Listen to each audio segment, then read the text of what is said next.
Kitchen tips idea.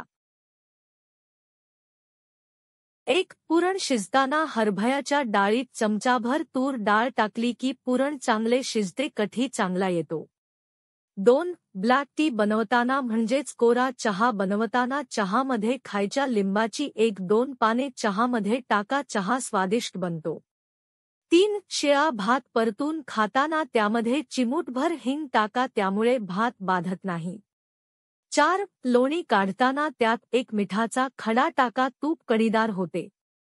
5. थंडीच्या दिवसांमध्ये इडलीचे पीठ चांगले आंबवण्यासाठी थोडसं पाणी गरम करून पीठ बारीक करताना टाका, पीठ चांगले आंबले जाईल।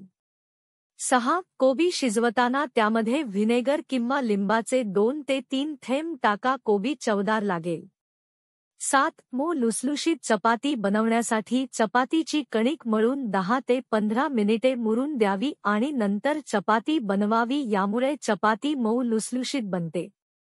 8. स्वयंपाकघर नेहमी स्वच्छ असावे, किचन ओटा शेगडी ओव्हन नीट व व्यवस्थित स्वच्छ करा, ज्यामुळे किचनमध्ये झुरळ किंवा कीटक होणार नाहीत। 9. मुळ्याचा रस, त्यातून 1 ते 2दा प्यायल्याने पित्ताचे खडे बनणे थांबते।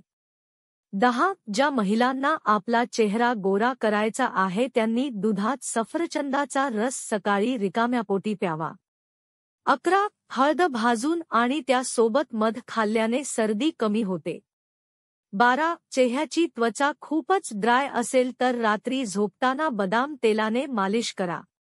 बदाम तेल नसेल तर थोडे दूध घेऊन चेहऱ्यावर लावा।